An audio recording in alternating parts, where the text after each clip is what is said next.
So what we're going to talk about today is called inflection. And here's the definition of what inflection means. It's the change of form that words undergo to mark case, gender, number, tense, person, mood, or voice. And we're not going to talk about all of those today, but I just want to give you a couple examples in English of what that looks like.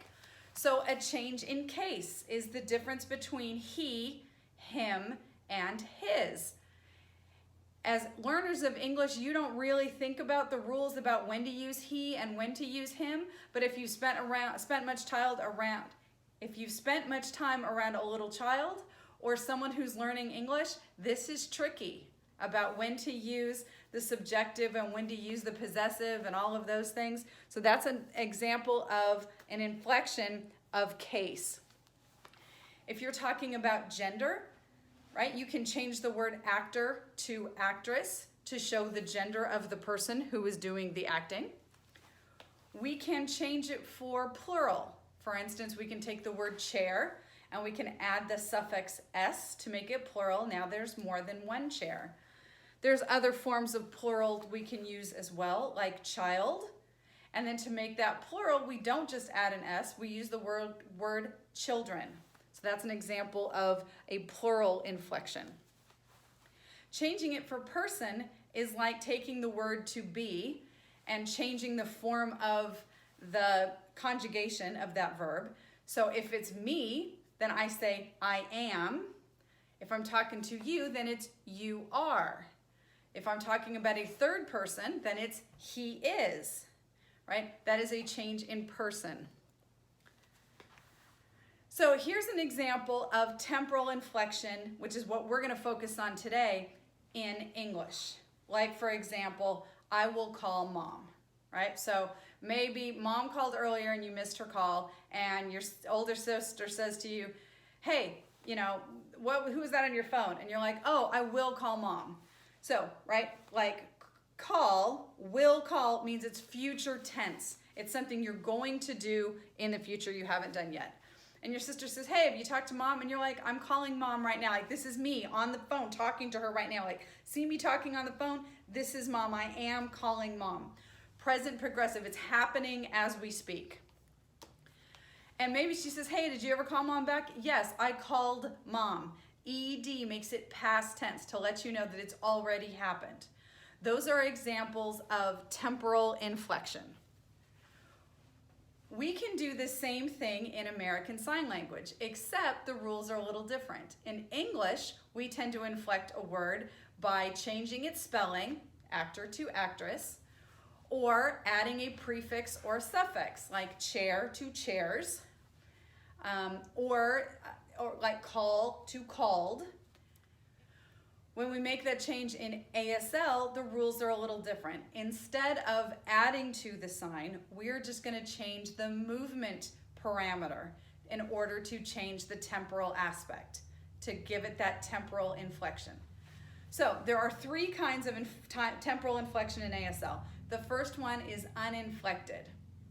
That's the basic form of the sign you first learned when you learned a piece of vocabulary.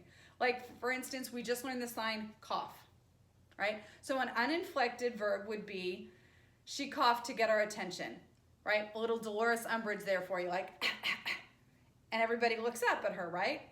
So that's an example. She did it one time and that's it. Then she stopped. That's uninflected. Uninflected meaning it's not changed from the basic form of the word. The second one is recurring. That means it happens again and again, but for a brief period of time. So think of the word occur, which means to happen, right?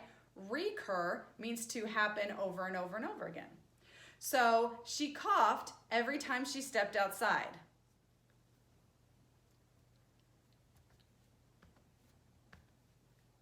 Meaning every time she stepped outside, maybe because of the change in temperature, maybe because the pollen count's high or something, she coughed. But she didn't do it for very long. She did it a brief period of time and then she got over it, right? But then next time she went outside again, she started coughing again. The third form is continuous, and that means something happens for a long period of time and keeps happening. So I coughed all night and got no sleep.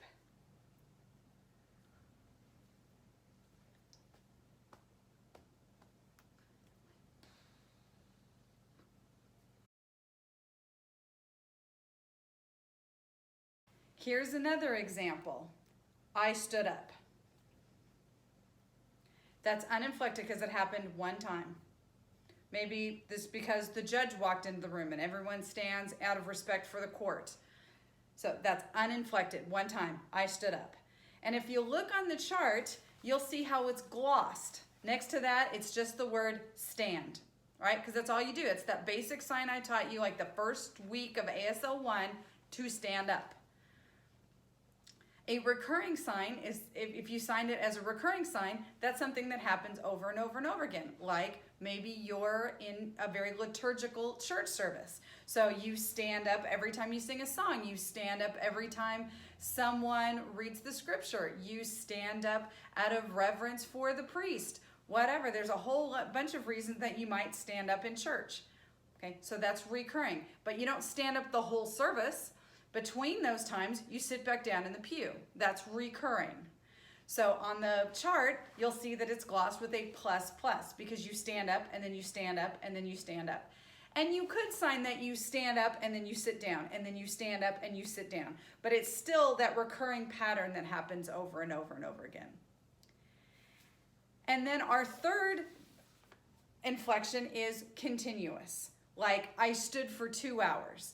There was no chairs, we're in line, and I'm standing there, and I'm standing there, and I'm standing there. So this one we gloss with the word C-O-N''T, because it's continuous.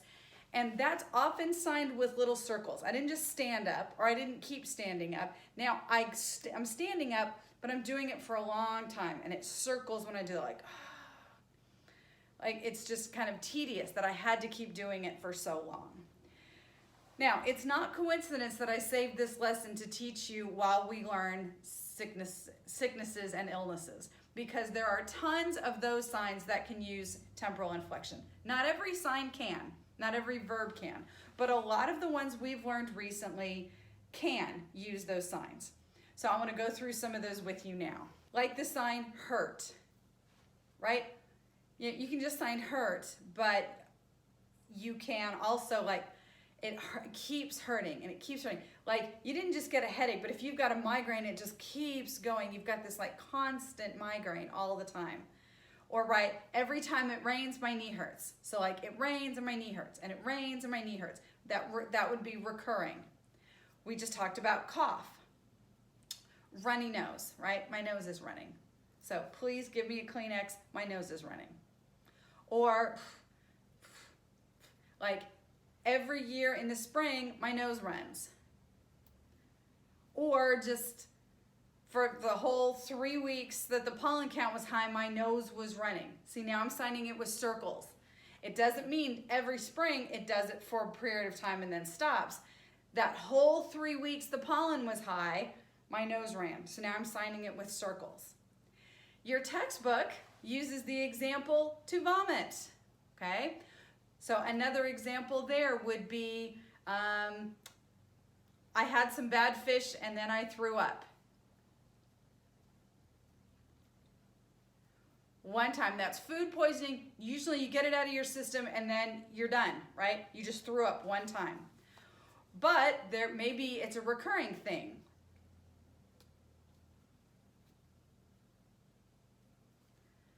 She's pregnant, so every morning she throws up, right? That morning sickness means that right when she gets up, her stomach's kind of queasy, she might toss her cookies, but then she gets over it and goes on with her day. That's recurring. Or you might have continuous inflection.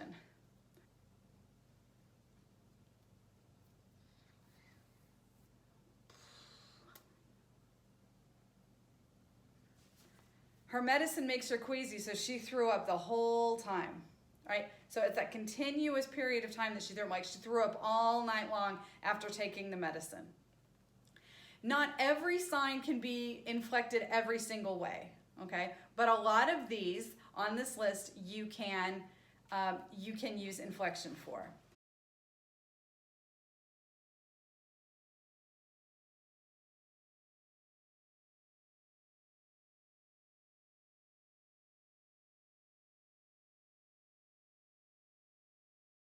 So like a broken bone, like it broke, like maybe you have a collarbone that you broke as a kid and you broke it and then it reset, but then you broke it again. and that just keeps breaking and resetting. Or you broke a bone and it hasn't been set yet, and so it's still broken, and that's continuous inflection, right? Because it's still just sticking out there in an awkward way. Diarrhea, that's kind of an example of continuous inflection, because it's not just, I went to the bathroom, but it keeps coming out. Yay!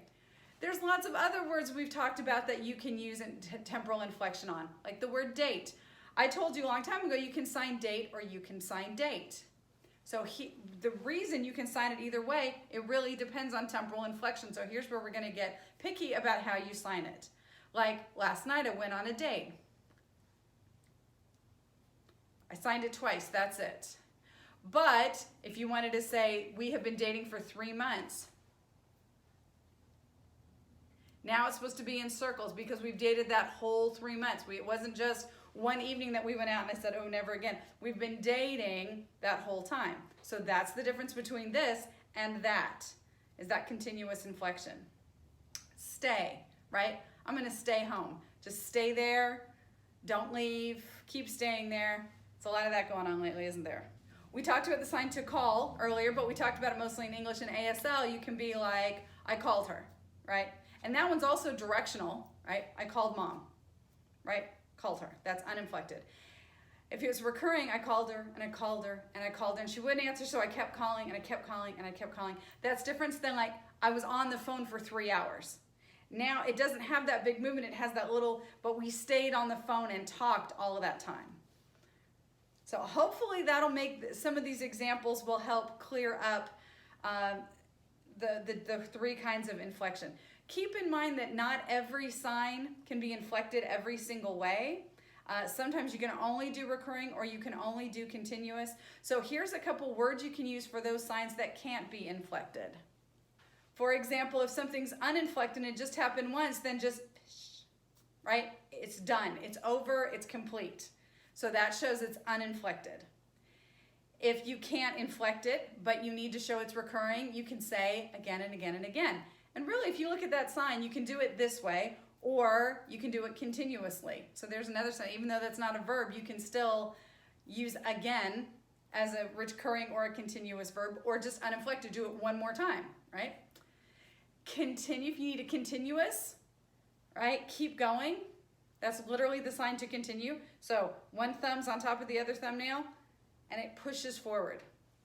Or it's happening right now. It's in progress. So hopefully that will give some more action and some more depth to your signing as we talk about time.